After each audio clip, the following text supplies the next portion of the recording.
Olá, amigos do Jornal CMTO News. Estamos aqui começando 2023, é o primeiro podcast deste ano.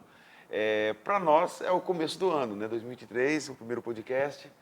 E meu nome é César Augusto, professor de História do colégio, e começaremos o nosso primeiro podcast do ano com os professores de História do Colégio Militar. Minha convidada, Brenda, e o nosso já integrante do jornal, professor de História, Acácio. Bom dia, é um prazer estar aqui. Eu sou a professora Brenda. É um prazer e uma oportunidade. Esse tema, ele é um tema que tem que ser falado, por mais que seja doloroso, ele tem que ser lembrado sempre. Obrigada a oportunidade. Bom dia, boa tarde. Eu sou o professor Acácio, trabalho com o Colégio Militar há 5 anos, professor de História, Filosofia e Sociologia. E é um tema muito importante, porém é um tema muito amplo. Então, esse bate-papo mais aberto, com um tema bem específico entre professores, creio eu que vai trazer uma luz maior a um tema que muitas vezes é negligenciado em sala de aula. Bacana, você é convidado a assistir até o final. Durante o podcast, alguns cards vão aparecer aí para informação. Clique, siga o nosso jornal e no Instagram, CMTO News, e no YouTube, História em Conexão. Também daremos agora um novo quadro, que é a pergunta do internauta. Durante nosso diálogo, abriremos espaço para os internautas. Aguarde. Estamos de volta no nosso jornal, no nosso podcast, sobre caça às bruxas. Hoje nós vamos aprender um pouquinho sobre caça às bruxas com a professora Brenda. Brenda, é um prazer ter você aqui nessa mesa. Eu lembro que você chegou ao colégio ano passado e logo que você chegou, você já foi se inteirando do projeto, já teve várias participações, só que a primeira num podcast comigo, né? No canal é a segunda vez, porque foi uma outra apresentadora que entrevistou a professora Brenda, que falou sobre Anne Frank. Inclusive, está no próprio canal, você pode rolar e encontrar o antigo podcast com a professora Brenda. Mas hoje vamos falar sobre caça às bruxas. Primeiro, quero perguntar para você por que você escolheu esse tema? É um tema interessante. Desde quando eu estava na graduação, quando eu tive a disciplina de História Medieval, a gente teve abordando o tema e eu, como mulher, não deixei de me interessar pelo tema. Ele é um tema que ele vem sendo retratado desde a Antiguidade, na Idade Média, na Idade Moderna, mas ele é muito visto nos dias de hoje. Ele tem esse reflexo nos dias de hoje. Então, eu, como professora de História, como mulher, vejo como um tema interessante e importante de ser retratado. Bacana. Então, já começando, né, nós sabemos que a civilização ocidental ela é tributária ao cristianismo, né? Inclusive, tem vários autores aqui que vão tratar sobre isso. E, paralelo ao conceito, à teologia cristã, foi rotulada de uma forma, até pode ser negativa, pejorativa, com as religiões que não eram cristãs, né, chamado de paganismo. Então, eu gostaria que você, depois o professor Acácio também fizesse um comentário sobre o que é o paganismo, como isso interferiu no imaginário medieval entre catolicismo, cristianismo, paganismo, as práticas pagãs. Eu queria que você desse uma explicação sobre isso. Certo.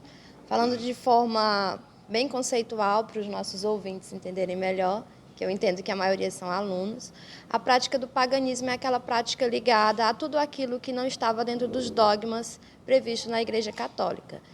Se você tentasse ter uma outra alternativa, um outro viés que não fosse da religião oficial, que era o catolicismo, era tido como paganismo. Desde coisas mais simples do seu dia a dia, como danças, práticas de cuidados com crianças, relacionadas a alimentos, coisas simples do seu dia a dia, poderiam ser caracterizados como práticas pagãs. Não era algo, era muito diferente. Claro que ia dessa questão mais do dia a dia até coisas mais sofisticadas, como eles vão criar. Por exemplo, tem processos rituais, as bruxas praticavam rituais nos sabás e tudo mais coisas do dia a dia, como, por exemplo, ela foi para a igreja e não quis tomar a hóstia, ela é uma herege, ela é uma pagã, coisas bem básicas. Se você estivesse fora da ordem, se você estivesse indo na contramão do sistema, você poderia ser considerado um pagão ou um herege. Uhum.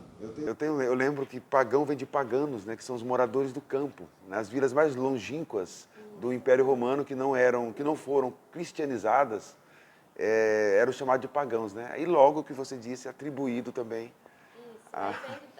Povos bárbaros, né, que eles chamavam, aqueles que não estavam ali inseridos dentro daqueles dogmas, daquelas normas daquela sociedade. Bacana. É isso.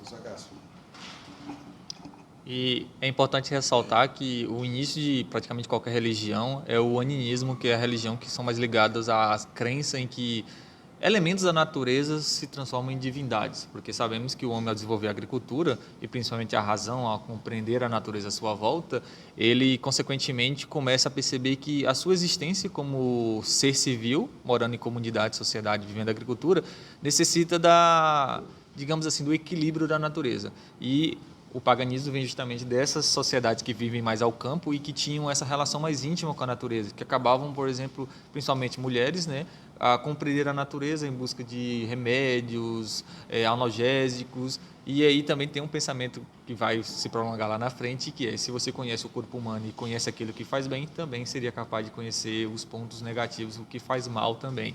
Então o paganismo ele vem muito dessas religiões. Isso também se falar que, óbvio, né, antes da ascensão do cristianismo dentro do Império Romano, o Império Romano era pagão. E o mundo ao seu redor era pagão. Celtas, druidas, escandinavos adotavam. E tem alguns conceitos mais elevados, até chegamos a sacrifício humano, etc. Interessante que a palavra vilão também vem daí. Até hoje, num filme, na novela, qualquer coisa, o cara mau é o vilão, né? Vilão é morador de vilas, essas vilas longe dos grandes centros, que não eram cristianizadas, praticavam essas religiões voltadas para a natureza, como vocês dois bem falaram. Professora Brenda, acho que a primeira vez que você veio ao nosso podcast, que era uma outra apresentadora, não teve um amendoim, né? Não. Agora, tá vendo? Vocês podem ficar à vontade, pessoal. Aqui, ó. É assim mesmo. Viu? Vocês podem não ter cerimônia, viu, professora Brenda? Está melhorando o nosso podcast, viu? Também nós temos a nossa equipe permanece a mesma. Daqui a pouco nós falaremos sobre essa nossa equipe aí. Brenda, explique e comente, né, sobre a Inquisição, sobre a instituição Inquisição, sob o poder da Igreja, né, porque nós temos a Inquisição, a religiosa, e teve a secular também. Gostaria que você falasse sobre a Inquisição, a relação da Inquisição da Igreja com a Inquisição controlada pelo Estado. Bom, a Inquisição, quando a gente fala esse termo Inquisição, a gente logo remete à Idade Média. Mas existem estudos históricos que comprovam que ela é bem mais antiga do que a Idade Média.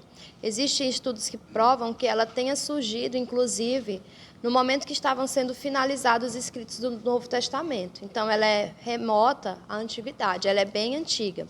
Mas ela foi legitimada dentro da Idade Média, assim, oficializada mesmo, lá no século XIII, final do século XII.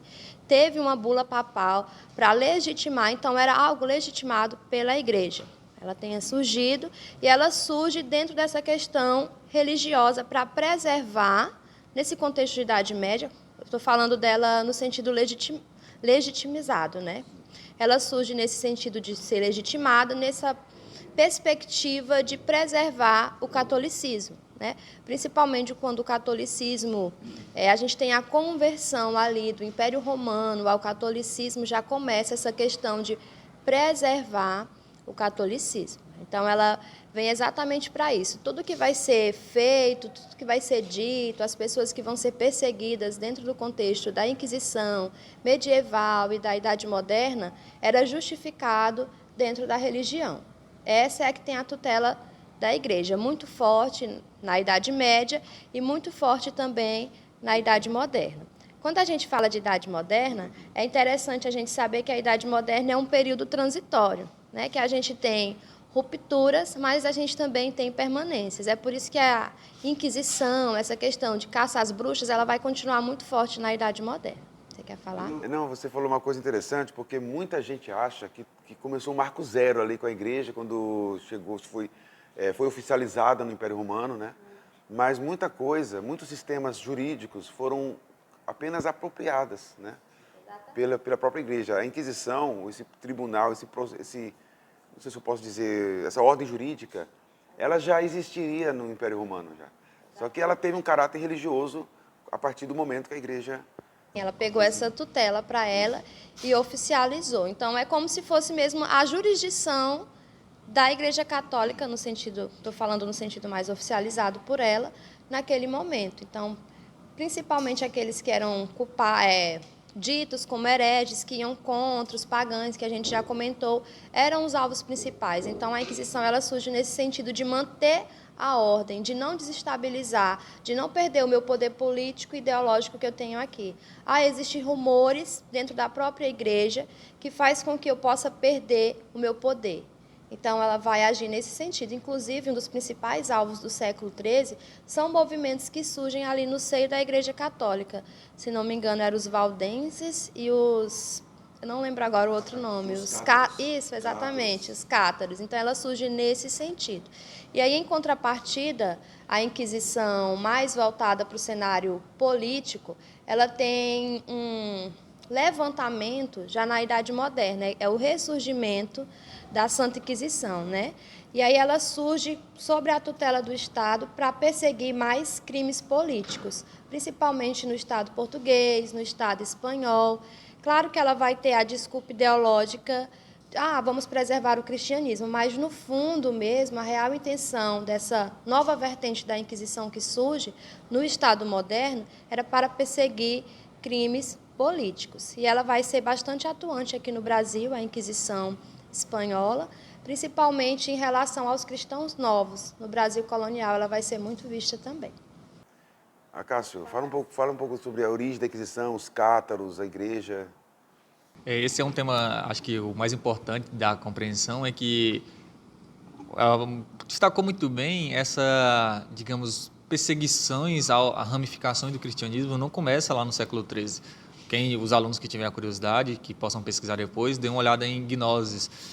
Estima-se que no primeiro século após a morte de Cristo existia mais de 100 ramificações diferentes de cristianismo, interpretações daquilo que Cristo falou. Porque a gente sabe que até hoje a gente tem uma dificuldade muito grande de interpretação de que um indivíduo quis passar num discurso, etc. Imagina aquele período em que a maioria não viu de perto o que foi fala, ou viu por terceiros. Então, há essa tentativa futura de colocar uma sobre as outras, ter uma como certa. Por isso que a gente vai conhecer isso como ortodoxa, né? Que é a linha correta, a linha certa.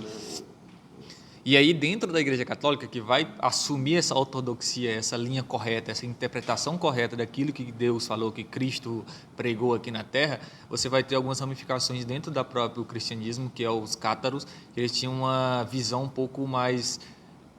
não sei se essa palavra seria correta, mas perturbada, em que, por exemplo, a alma do ser humano não é... Eles tinham uma visão negativa da natureza humana, né? Como na criação para o catolicismo, só um momentinho, o homem, toda a criação de Deus é boa. O que torna má é o pecado original. E os cátaros, também os gnósticos, acreditavam que o corpo era mau. Dualidade. Eles trazem uma visão de dualidade em que havia um Deus bom e um Deus mau. E esse Deus mau, muitas vezes, é interpretado como o Deus do Velho Testamento, o Deus criador do mundo físico. E Cristo era o Deus bom porque ele trazia o conhecimento. Por isso que Gnosis, conhecimento. Buscar o conhecimento e conhecerás a verdade.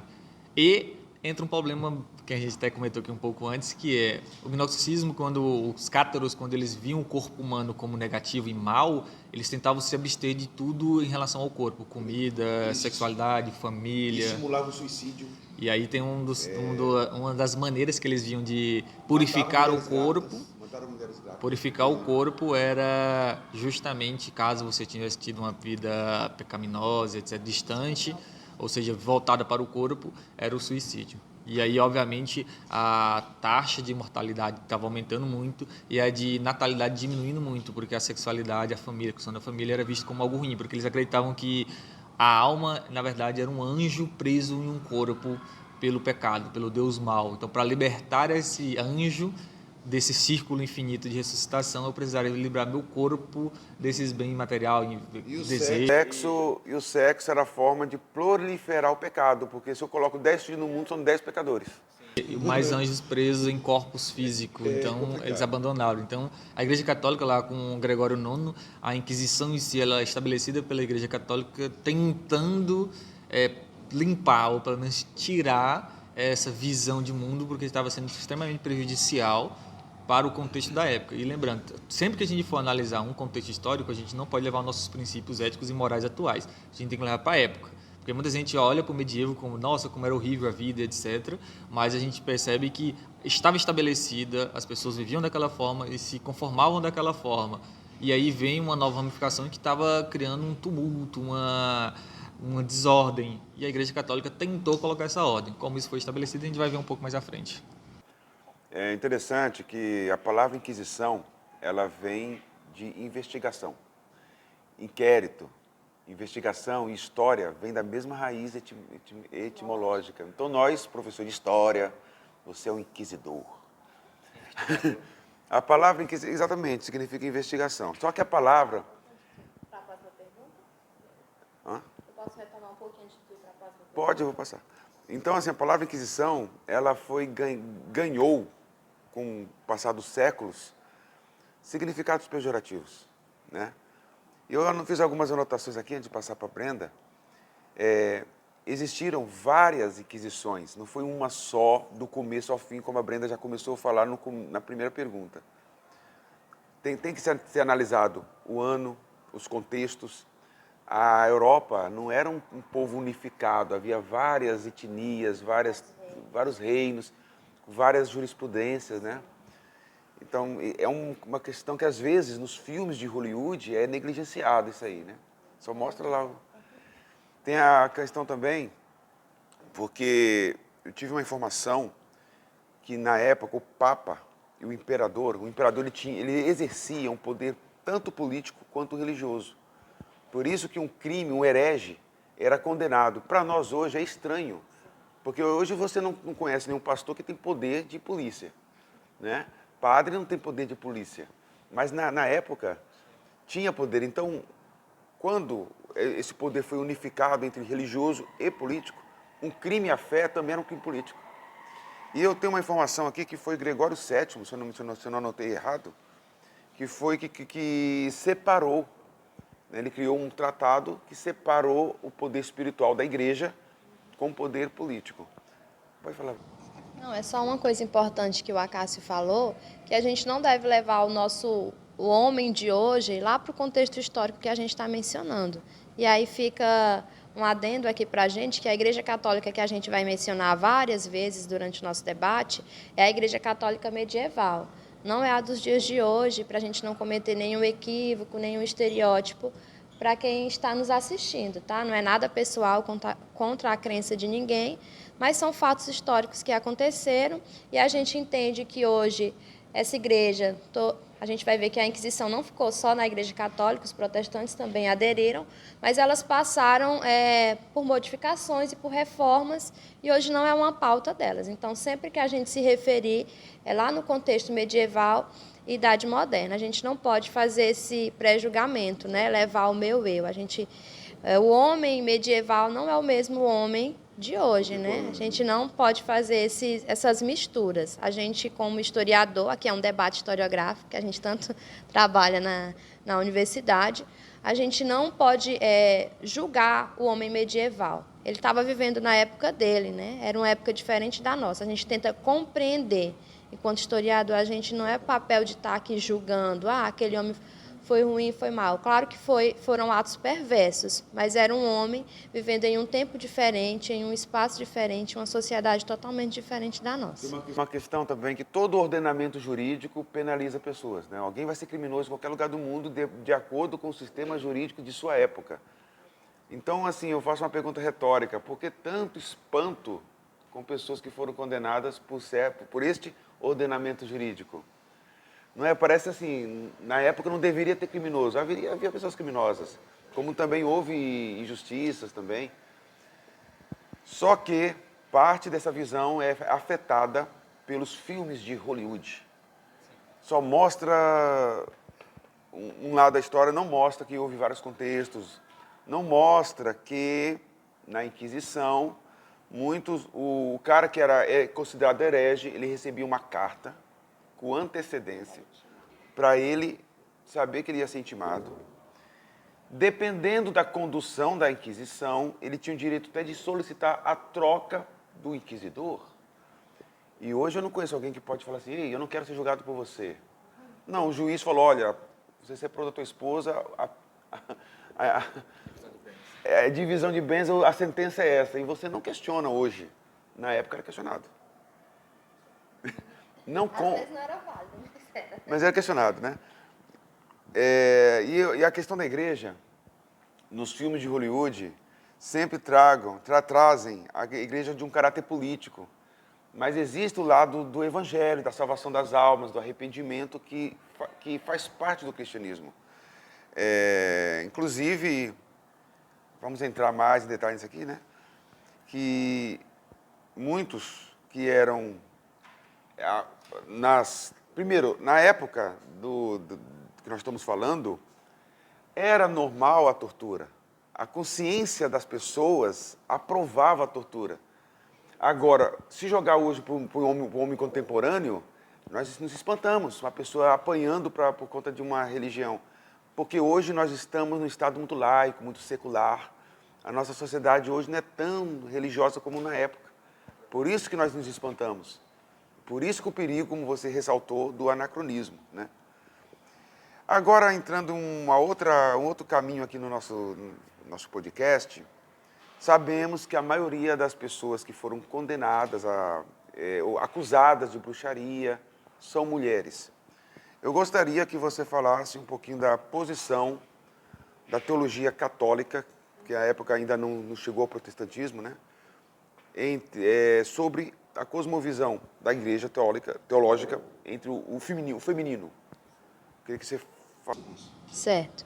Então, quando a gente tem o surgimento do cristianismo, pós ali Jesus Cristo, existe um historiador, não lembro se é o Leonardo Boff, que ele fala desse cristianismo antes do Império Romano e depois do Império Romano. Esse cristianismo antes do Império Romano, depois, acho que na década de 1940, 1945, encontraram ali alguns escritos sagrados que não estão nos compilares bíblicos, né? Que é o livro de Maria, de Filipe, tem um outro que eu não me recordo. O Acácio Varebra. Isso. Exato. Aí nesses livros sagrados que relatam ali esse momento do cristianismo, falam como o cristianismo tinha uma vertente mais dócil para o lado das mulheres, né? Tinha uma visão melhor de Maria Madalena, que ela era realmente a preferida de Jesus Cristo, e tinha uma visão onde a mulher tinha um local mais não tão pejorativo como a gente vai ver na Idade Média e tudo mais. Mas aí ele vai entrar em contraposição com a vertente de Pedro. E aí Pedro vai entrar em embate com a visão de Maria Madalena.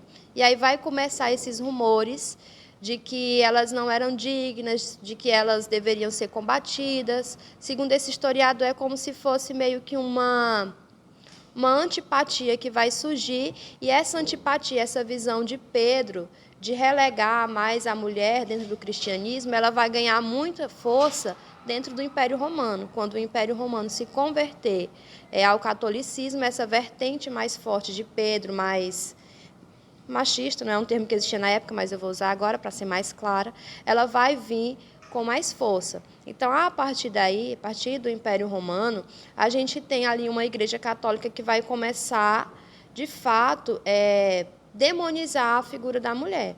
A partir do processo da criação, desde Eva, como a primeira ser humana que pecou, até os aspectos mais comuns da vida terrena, questões banais, serem atribuídas às mulheres. Então, e tudo que é dito sobre a mulher ser submissa, a mulher ser a primeira pecadora, olha, vejam Eva, a primeira pecadora, é muito comum, não sei se alguém aqui já comentou, já ouviu falar, poxa, se não fosse Eva, nossa, Eva, por que você comeu aquela maçã, hein, querida? Então, isso vai ganhando força, a igreja, e tudo é contextualizado com os testamentos bíblicos. Principalmente lá em Mateus, lá em João, eles vão pegando esses aspectos que colocam a mulher como submissa. Na Grécia também Pandora que abriu, né? Não era para abrir a caixa e a Pandora foi lá curiosa, assim como Eva, né?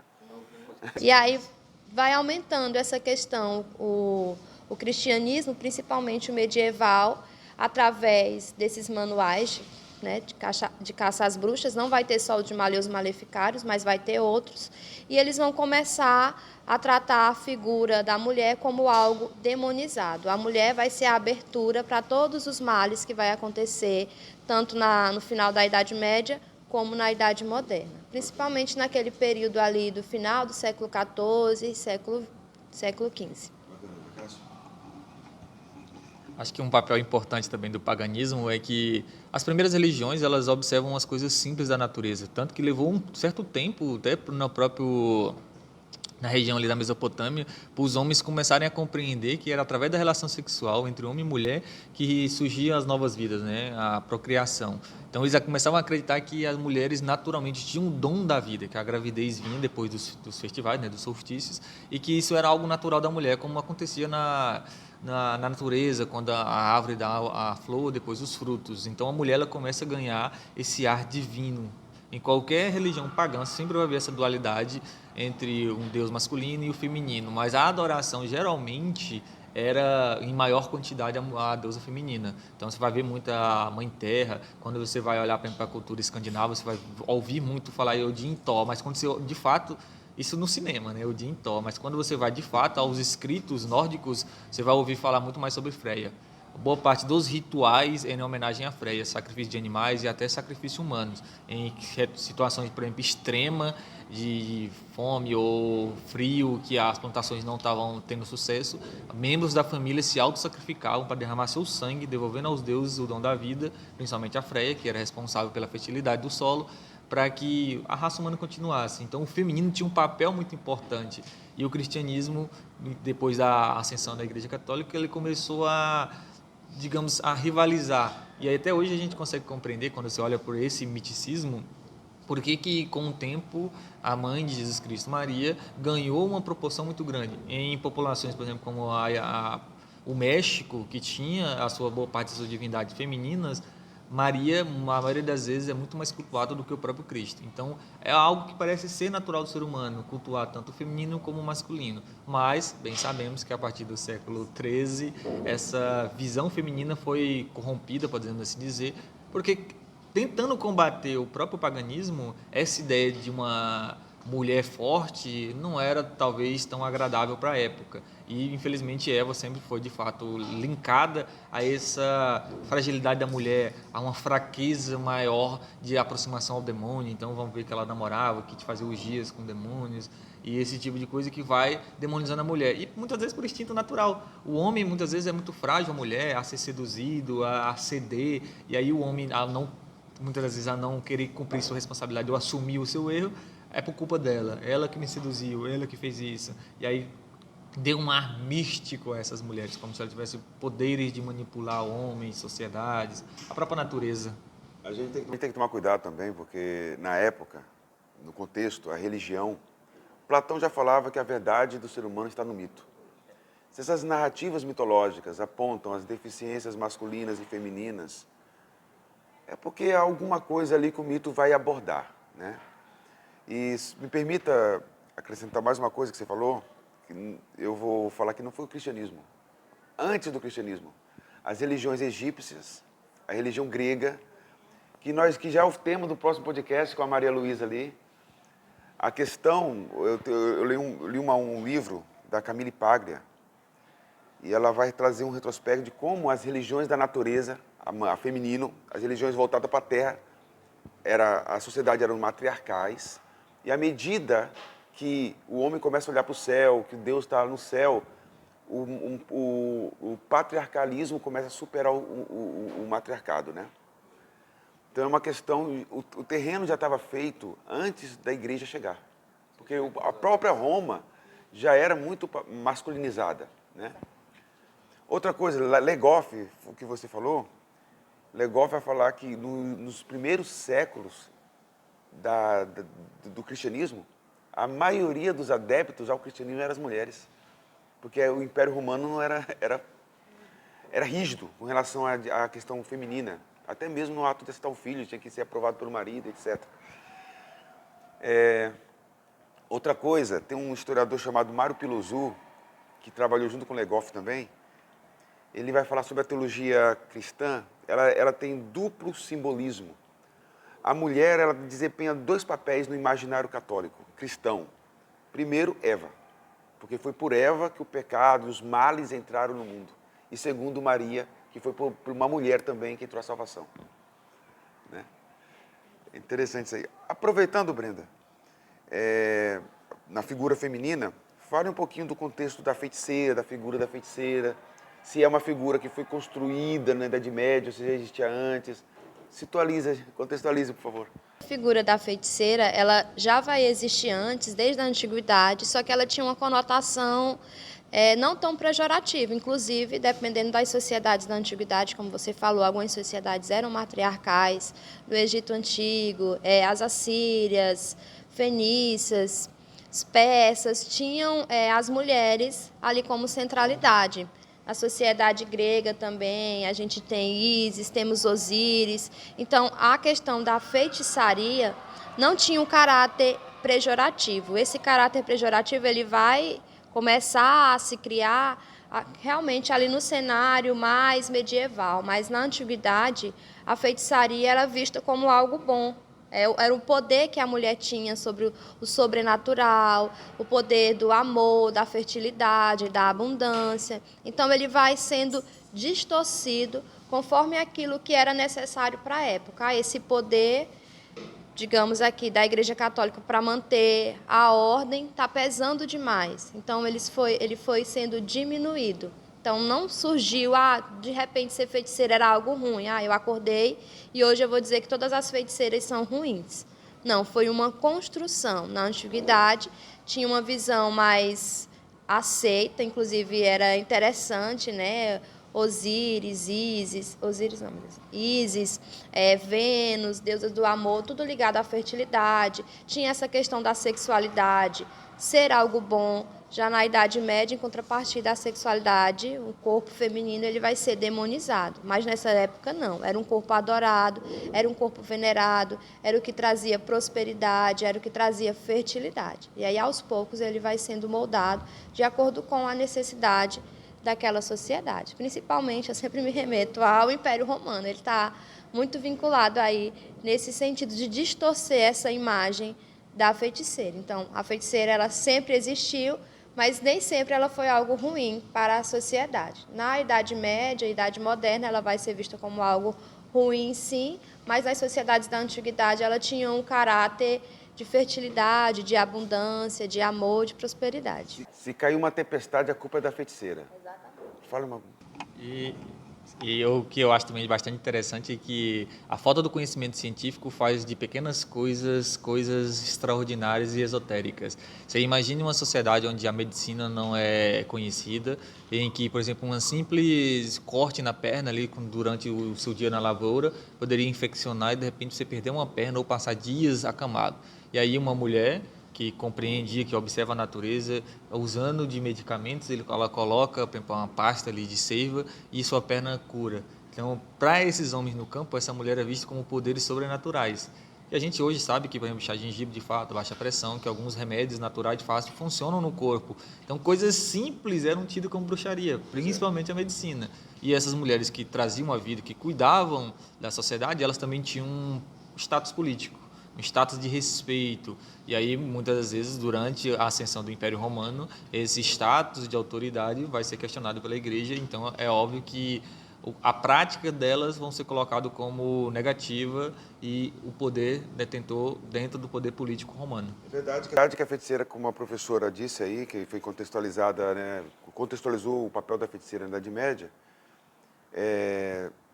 acrescentar algumas informações, não quer dizer que não seja o que você falou, mas, por exemplo, judaísmo antigo, Saul foi penalizado porque consultou uma feiticeira. E na Odisseia de Homero, quando Ulisses está indo para Ítaca, ele encontra a feiticeira Circe e ela transforma os amigos dele em porcos. Então, em alguns lugares, a feiticeira já tinha uma imagem negativa.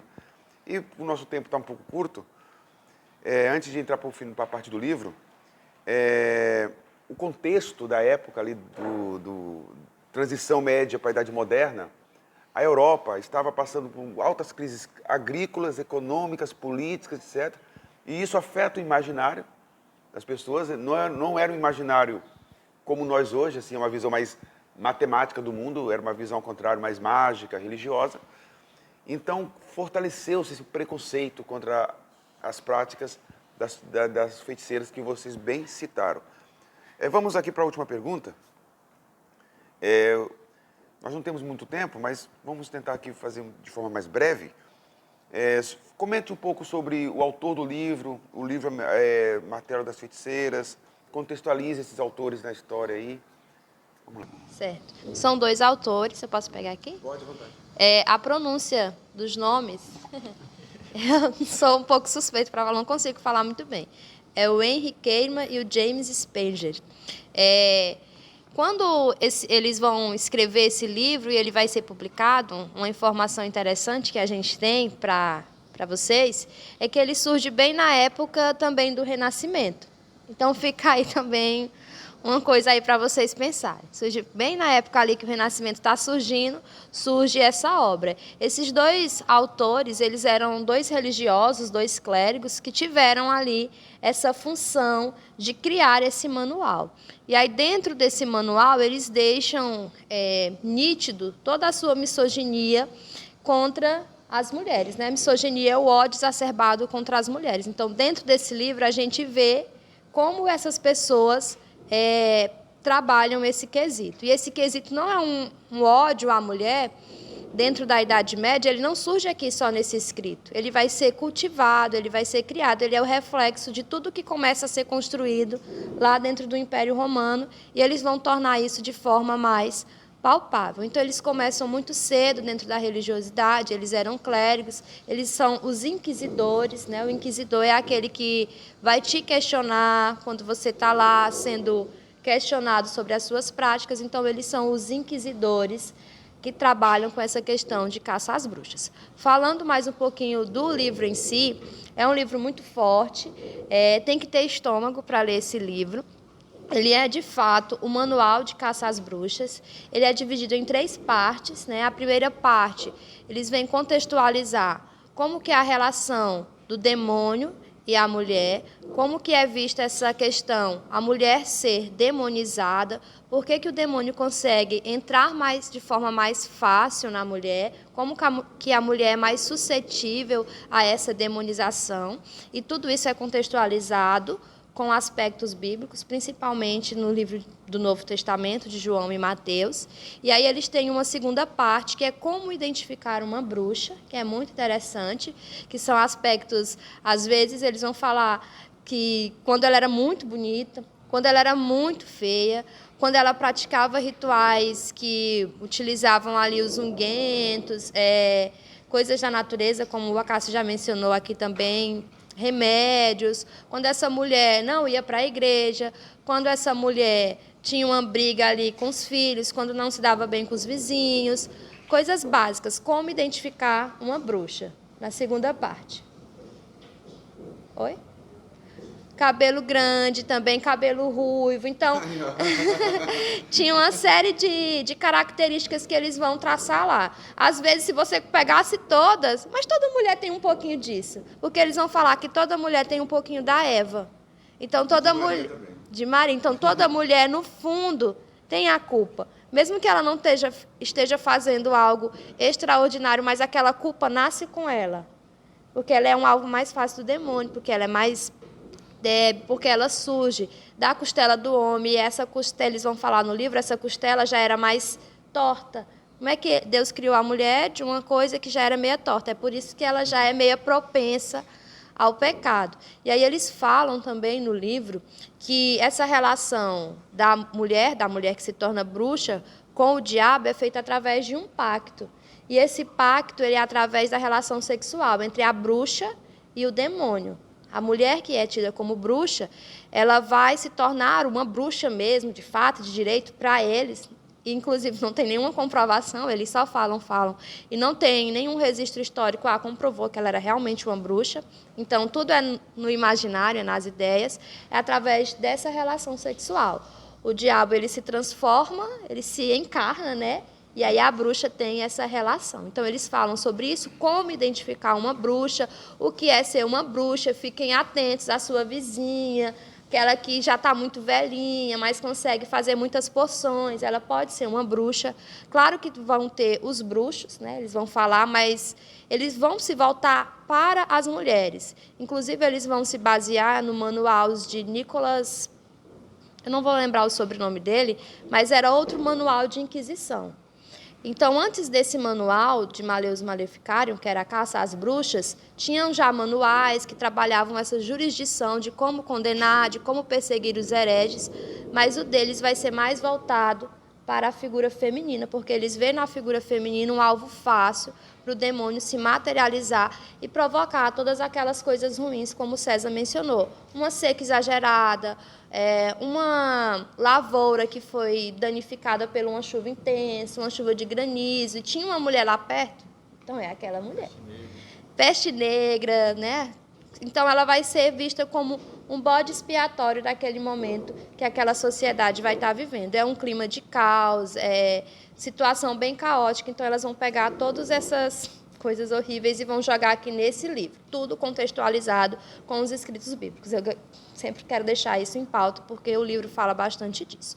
E na terceira parte é como você proceder. Identifiquei uma bruxa e agora chegou a parte da Inquisição, né? Como condená-la. Então, nessa parte, ela é uma parte muito triste, assim, falar. Se você tem um estômago fraco, eu recomendo que você não faça a leitura, se lhe der algum gatilho. Mas se você tem muito interesse de ler o livro, de conhecer mais sobre isso, leia, porque ele vai trazer detalhes dessa tortura, às vezes, não em todo o processo inquisitorial, logo as pessoas morriam queimadas na fogueira.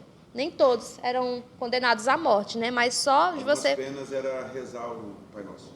Isso, ou rezar, mas como? Como que você rezaria? Tirariam o peito do seu pé e você teria que caminhar na fogueira? Principalmente nas mulheres, torturas mais voltadas para essa conotação sexual, principalmente nos órgãos genitais femininos, então isso acontecia muito. E uma coisa interessante é que quando esse manual ele surgiu, esse livro, ele fica em evidência, a própria Igreja Católica, eles vão rebater. Ah, não, isso aí é bobagem. Antes, essa questão da bruxaria, ela já existia, já era condenada nos outros manuais, mas ela era um crime não tão horrível. Mas com o manual de Malleus Maleficarium, ele vai ser um crime hediondo. E ele vai ser muito propagado, dentro da sociedade civil. É um dos livros que vai ter mais adeptos, que a galera vai conhecer mais. Isso porque é na época do Renascimento, e aí a gente tem a prensa de Gutenberg, e ele vai se popularizar muito. Ele fica em voga aí século XV, XVI, século XVII. Existem relatos que até o século XVIII, início do século XIX, esse manual ainda era utilizado em algumas sociedades. Então, fica aí a dica da leitura do livro. É muito doloroso para nós mulheres ler o livro, né? A gente sente na pele como que era ser mulher nesse período transitório de Idade Média, Idade Moderna, e a gente vê que existem resquícios até hoje. Quando a gente fala de mentalidades, a gente sabe que ela é algo que está relacionado ao tempo de longa duração. Por quê? Porque demora para você mudar a sua percepção sobre o que você pensa de alguma coisa. Demora, né? Isso. Fernando Braudel, ele fala sobre isso, né? O tempo de longa duração. Então, as nossas mentalidades, ela está muito vinculada a isso. Então, muito do que hoje se diz respeito à forma como a mulher é vista na sociedade, a forma como nós somos pré-julgadas ou intituladas, está vinculada, sim, com esse processo. Será se hoje ainda existe uma caça às bruxas? Deixar aqui a reflexão para vocês. Em qual sentido?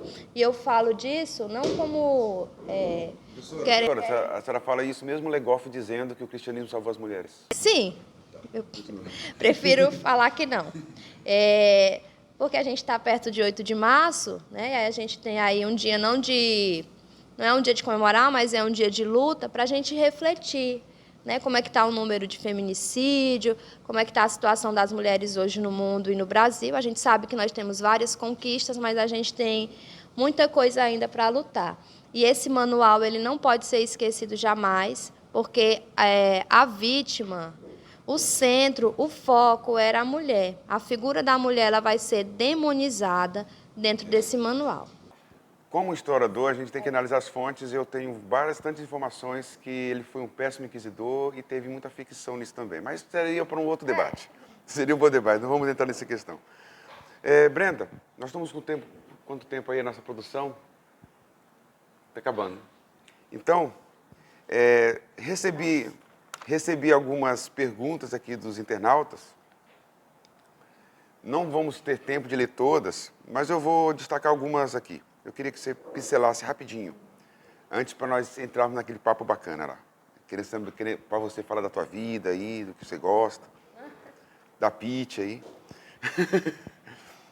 Caça às Bruxas. Essa aqui é do Ítalo Sabino, da turma 2306. Ele pergunta, as caças às bruxas eram motivadas somente pelo medo? Ou também era uma maneira de reprimir as mulheres? Acho que você já explicou, né? Você pode...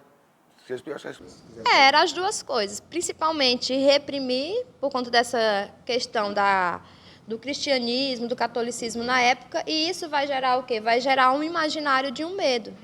Uma coisa está relacionada à outra. Ana Beatriz, também da mesma turma, pergunta, quem foram as bruxas de Salem? Você tem alguma... As bruxas de Salem, aqui todo o nosso contexto do livro, ele é na Idade Média mais restrito ali ao contexto europeu, da Europa Ocidental.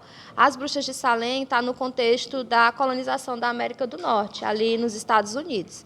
É um pouco vago esse conceito, mas o que eu sei sobre as bruxas de Salem, que foi no estado de Massachusetts... Não vou conseguir falar. Enfim, vocês já entenderam aí, Massachusetts. E aí surge ali a partir de uma doença, de uma criança, que ela tem sinais estranhos, depois, fazendo estudos, comprovaram que vem de uma epilepsia com pneumonia. Era uma criança de 6 anos, filho de uma pessoa importante da região, daquela colônia, era uma colônia britânica, e aí a doença se espalhou para mais 6 crianças.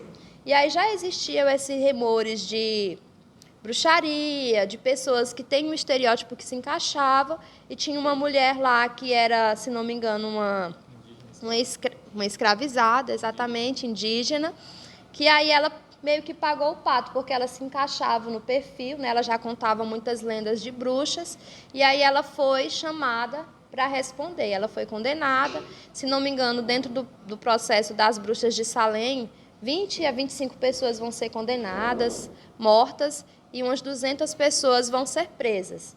Então, é um processo que ficou restrito ali na América do Norte. Tem similaridade, sim, com o que aconteceu. Acredito que é até um reflexo do manual de Malleus Maleficarum. Como ele ficou muito conhecido, deve ter chegado até eles também. Caterine Ramos pergunta aqui rapidinho, se tem números, estimativa de quantas vítimas? Não tem números, porque eles não registravam. Até quando a gente lê Malleus Maleficarum, não tem o lado da vítima. É só o lado deles e pronto. Eles colocam ali bem mascarados. Então, foram mais do que a gente imagina.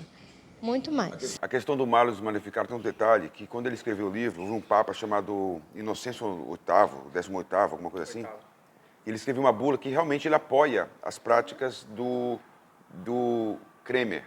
Só que a pessoa desse papa ela é conturbada. Ele era um papa muito leviano, não tinha pulso de papa, tanto que veio um anterior e proibiu tudo as decisões, assim, anulou a posição dele, né? Esse Papa Gregório III, ele começa a punir os países, em especial Dinamarca, que Dinamarca tinha pena de morte para a bruxa. E ele proíbe que não houvesse mais isso, né? Essas práticas. Só para contextualizar. Tem algum relato ou alguma informação sobre a primeira bruxa da história? Difícil, né? Não, assim, eu não sei se foi ela foi a primeira, mas Foi do Gabriel como Pereira. tudo é uma construção social, provavelmente já outra pessoa foi acusada. Mas a primeira condenação, se não me engano, foi de Isla Watson. Eu não vou saber pronunciar o nome dela, mas ficava na região da Nova Inglaterra. Então, não foi a primeira, mas o registro da primeira condenada é dela. Pessoal, estamos indo para a parte final. Indico aqui A Verdadeira História da Inquisição. Esse livro é maravilhoso para vocês entenderem como funcionava a Inquisição e como ela foi importante para a nossa construção do direito atual. A Inquisição dava oportunidade de defesa, não era só alguém perguntando, tinha os dois lados, né? Então, hoje, temos o advogado de defesa e o acusador. Nós somos tributário da Inquisição. Então era tudo, né? Mas tinha os dois, né? Enfim, livro muito bom. Martelo das Bruxas, muito bem falado pela Brenda. E Jacques Le Goff, A Civilização Ocidental Medieval. Eu agradeço algumas pessoas que compartilharam o vídeo anterior, que chama-se Clemilda Caminha, Sandra Maria, Samuel, Carlos Araújo. Você é convidado também a deixar comentários. O que você achou desse podcast? Deixem nos seus comentários perguntas, elogios, críticas. As críticas mal educadas serão canceladas, viu? Porque eu não aceito críticas mal educadas. Só construtivas. Antes de passar para a parte final, você quer dar o remate? Só a título de curiosidade sobre a Inquisição, hoje ainda sobrevive muito desse resquício, principalmente nas polícias investigativas, como o FBI, táticas como, por exemplo, isolar o acusado, e como aconteceu lá em Salem, uma das táticas da Inquisição era, caso você recebesse, por exemplo, a notificação de acusação, se você fosse culpado, você entregasse mais bruxas, você recebia uma pena menor. No caso de mulheres, por exemplo, a humilhação pública, de repente, às vezes tinha que tirar a roupa para mostrar, ou a caminhada da vergonha, mas você não era queimada viva. E aí acabava esse ciclo de entregar, muitas vezes, pessoas inocentes, para tentar tirar de você uma culpa ou uma condenação mais grave. Mas hoje, boa parte da polícia moderna utiliza boa parte dessas táticas, e boa parte também do direito civil sobrevive aí da questão de tribuna, de acusação, defesa, provas, o tempo decorrido até a acusação. Então, sobreviveu muito no lado positivo. O negativo, a gente espera que fique no passado mesmo. Curta, compartilha, não pause, curta, compartilha e seja o nosso apoiador aí nas redes sociais. Bacana, agora é a parte mais legal, que eu pego a entrevistada agora aqui. Na verdade, gente, a gente vai querer saber assim, um pouquinho, que ela fale um pouquinho dela, a formação, um pouquinho assim, sobre o seu perfil. Assim. Faz uma biografia em poucos minutos aí. Eu sou a professora Brenda, já falei, tenho 28 anos, faço 29 no dia 8 de março. Me sinto honrada em fazer aniversário no Dia das Mulheres. Sou formada em História... Oh, caramba! Sou formada em História pela Universidade Estadual do Maranhão. Eu sou uma mato-grossense que se considera maranhense e mora agora no estado do Tocantins. Então, uma curiosidade sobre mim. Eu estou aqui no CMTO desde agosto. Me considero uma pessoa tranquila, não sou uma pessoa... assim, de estar debatendo muito, sou uma pessoa tranquila, gosto muito de conversar, sou apaixonada por história, eu amo dar aulas de história. Pretende ser mãe daqui a uns 2 anos? É verdade, daqui a uns 2 anos, talvez até ano que vem, quem sabe, o César é o maior torcedor desse projeto. Já está começando a mudar, né? Porque primeiro ela falava que não queria, agora já é ano que vem. Ano que vem, Deus proverá, né? Sou recém-casada, nova aqui na cidade, falar um pouco sobre a minha experiência aqui com os meus colegas historiadores, que eu estou gostando bastante. Todo dia é um dia de aprendizado. Me senti muito acolhida pela minha área e pelos meus colegas. Essa é uma oportunidade muito grande de abranger, expandir, na verdade, o meu conhecimento junto com eles. Então, agradeço a oportunidade. Estou aqui porque precisar, né? É a segunda vez que eu participo. Com o César é a primeira, já participei com a Júlia. Então, é um grande prazer estar aqui e sempre que precisar, estou à disposição. Esse tema vale parte 2, viu? Vale parte 2. Sobre música, eu sei que você gosta de Pitty, Skank, Rita Lee e Jorge Mateus. Eu quero perguntar como você gosta de Jorge Mateus e de Pitty ao mesmo tempo. Eu sou uma pessoa bem eclética. E depende do momento da minha vida, do dia que eu estou vivendo. Mas... a Pitty, Cássia Eller, Rita Lee, NX Zero, eu sou dessa época. principalmente da Pitty, dessa fase ali da minha adolescência. Sabia? Eu era na fase da adolescência. Então, eu não consigo esquecer, assim, é uma parte muito boa da minha vida, da minha adolescência, não trago nada de ruim, então foi algo que eu ouvi muito, a Pitty e tudo mais. Na sua estante. Isso, na minha Memórias. estante, Equalize, eu amo. Assim, a Pitty, ela tem um contexto muito bacana, se você for analisar as letras. Ela só quer ser Evanescence, mas nunca consegue. Gente, eu gostava de Evanescence também, da Emily, né? Feia pra caramba que mulher Nossa. feia, né? No meu Orkut eu até coloquei Brenda Lee, porque eu era tão fã, aí eu botei lá. Eu gosto muito da Rita Lee também. Então, eu gostar de Jorge Mateus já é uma fase mais assim da minha vida, mais saindo da adolescência e entrando mais na vida adulta. Eu gosto muito de sertanejo também. Eu sou uma pessoa muito eclética. Tem dia que eu ouço um rock nacional, rock internacional, mas tem dia que eu ouço sertanejo, forró. Então, eu gosto, limão com mel. Fala um pouquinho da música preferida, Dois Rios. Ah, Dois Rios tem toda uma história. Eu amo essa música de Skank. E ela é assim, é a música da minha vida, minha e do meu esposo, né? Quando a gente se conheceu, era um momento que eu ouvia muito essa música e ele começou a ouvir também. Então, é uma música muito marcante para a minha vida e para a minha vida conjugal, né? Eu e o meu esposo. É linda. Quem não ouviu ainda, ouçam. Dois Rios. É linda. Eu queria que você falasse rapidamente dos personagens mulheres que prefere, Joana Dark, Elizabeth, Malala. Eu não vou fazer muita pergunta, porque nosso tempo é pouco, mas 0 a 10 para Joana Dark. 10/10. Eu vou dar 10 para todo mundo, Elizabeth César. primeira. Essa daí eu vou dar 9. Mas eu acho que ela é a mais interessante de se conhecer. Pesquisem um pouco, não pode falar muito aqui, mas ela é a rainha virgem que casou com a Inglaterra. Então, imaginem só. Mas tem um documentário de Maria, rainha da Escócia, que você vai ver um lado sagaz, maquiavélico de Elizabeth, diferente daquela de Hollywood. Mas ela não era História, boazinha, assim, não. sempre Ela faz tudo isso para manter o poder, para manter ali a questão imperialista da Inglaterra. É muito interessante. Esse bate-papo saudável entre nós, aqui, nós três, a gente mostra como a história é complicada, né, gente? Como ela tem várias vertentes. Você tem uma visão, aí vem um professor com outra visão, você já, poxa, é assim que está acontecendo. não pensa igual. E Malala?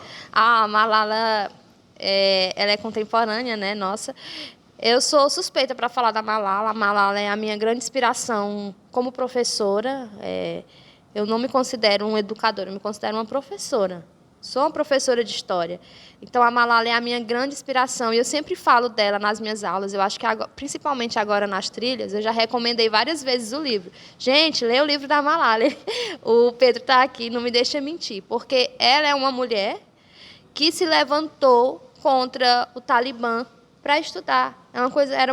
Para a nossa sociedade é uma coisa muito simples. Mas para dela não é. A Malala nem pode voltar ao Paquistão. Ela está proibida. Uma cultura bem fechada. Bem né? fechada, e ela é dessa cultura, ela é muçulmana.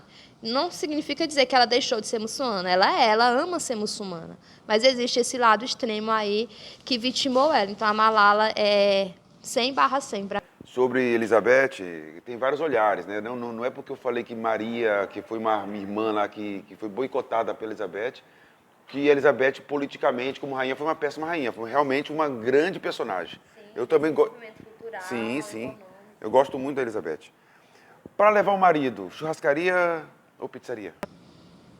Tem a opção hamburgueria? Eu amo hambúrguer, então. Ela é complicada. Praia ou montanha? Você é de esporte radical ou você gosta de uma praia? Prefiro praia.